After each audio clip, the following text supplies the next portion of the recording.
Magandang umaga mga ka-PC. Magwawalis na naman ako dito sa labas ng aking shop. O tingnan nyo naman mga ka-PC ang dumi-dumi kasi ang mga bata dito mga ka-PC, kung saan-saan lang nila nilalagay yung mga basura nila. Kaya tayong mga may shop, computer shop na owner, matik na talaga tong pagwawalis at paglilinis sa labas ng ating computer. Ito mga ka-PC, matagal na tong computer shop namin. Almost 2019 pa, yung pandemic pa. Matumal na yun mga ka-PC, hindi na kami nag-u-open. Pero sa awa ng Diyos, andito na pa rin kami, hindi pa rin kami nagsasara. So ayan na nga mga ka-PC. Nilinisan ko kasi napakadumi talaga dito. At dito na sa loob ng shop mga ka-PC. Ayan, napakadumi niyan. Pasayaw-sayaw lang yan.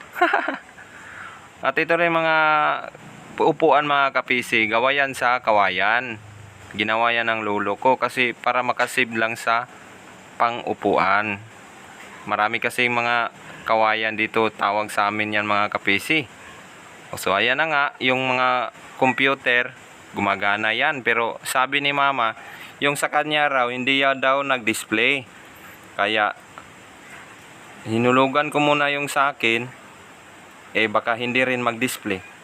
Yung mga PC namin mga ka-PC, sikanan lang to lahat. Hindi kasi kami nagbibili ng mga brand new kasi napakamahal mga ka-PC. Mga second hand lang ito, merong 5K, merong 7K. Ayan na, at inikot ko na yon mga ka-PC. Kasabi kasi ni mama mga ka-PC, hindi daw yan nagdi-display. Ang sabi naman ng technician ko mga ka-PC, tanggalin ko raw lang yung memory or RAM. Kasi yan din yung dahilan kung bakit hindi nagdi-display yung computer. Or kapag wala talaga siyang display mga ka-PC, pwede rin daw na motherboard. Pero wala. Trinay ko pa rin mga ka-PC kasi baka sakaling dumisplay siya. Pero yan mga ka-PC, yung sa akin, chinik ko muna kasi nung may bata kasi na nagsasabi rin sa akin na hindi rin daw nagdi-display yung sa akin, pero goods naman yun mga ka-PC. Pero tingnan nyo rin sa likod mga ka-PC ang gulo-gulo ng wire kasi hindi ka pa kasi naayos talaga dito mga ka-PC kasi kauumpisa lang namin magbalik talaga dito ng mag-shop ulit. Paunti-unti lang talaga mga ka-PC, at least meron na pumapasok na maliit-liit na pera. Okay lang yan mga ka-PC. Go pa rin sa buhay. At yan ang mga ka-PC.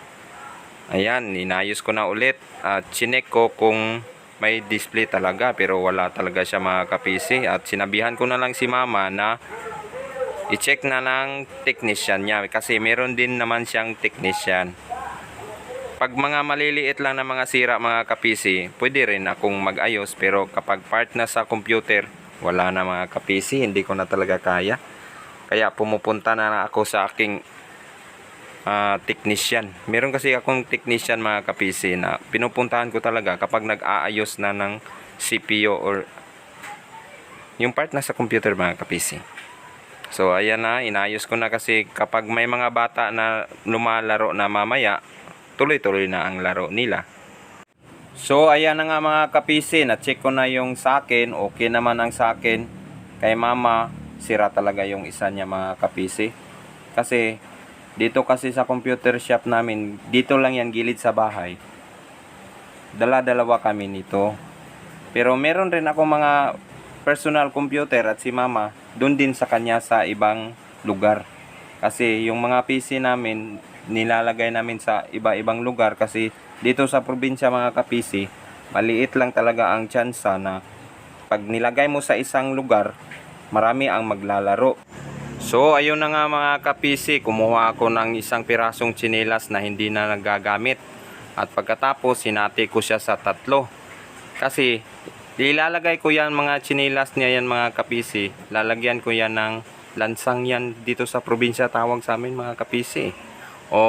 Kasi yung nilagay ko dyan noon is pandikit lang. Di kinaya sa hangin dito mga kapisi kasi napakalakas yung hangin dito sa probinsya mga kapisi. May ulan pa, may init pa. Kaya matatanggal talaga yung trapal yun. Tawag dito sa amin yung mga kapisi, trapal. O ayan na nga mga kapisi. Yung ginawa ko kanina na chinelas, lalagyan ko yan siya ng lansang. Lansang tawag niyan mga kapisi. Tapos ilalagay ko dyan. At saka ipapako ko yan, ganyan. Hindi talaga yan malakas mga kapisi kasi kapag lalakasan ko yan, masisira yung haligi. Haligi tawag yan. Ayan na mga kapisi, yan. Nilagay ko dyan. Hindi yan masyadong malayo mga kapisi kasi para pag pumasok yung hangin, hindi siya matutuklap. Yan mga kapisi. At pati rin dito sa gitna, sa may gitna niyan mga kapisi, tuloy-tuloy na yan hanggang dun sa dulo niya. So yan mga kapisi, malapit na itong matapos. Salamat sa mga kapisi sa panonood nyo ng aking munting personal computer mga kapisi. More videos pa ako mga kapisi, mag-upload pa ako mga kapisi. Sana suportahan nyo lang ako mga kapisi sa aking bagong page. Okay na yun siguro to mga kapisi. Hindi na to matutuklap ng hangin mga kapisi. Ayan mga kapisi, maliit na lang. Kulang na lang yung ipapako ko pa dyan mga kapisi, no? So malapit na ako matapos nyan mga kapisi. Salamat sa panonood nyo mga kapisi. Sana suportahan nyo pa ako sa mga i-upload ko pa. Mag-upload pa ako mga kapisi ng mga video sa susunod. Salamat mga kapisi. God bless and more days. Thank you mga kapisi.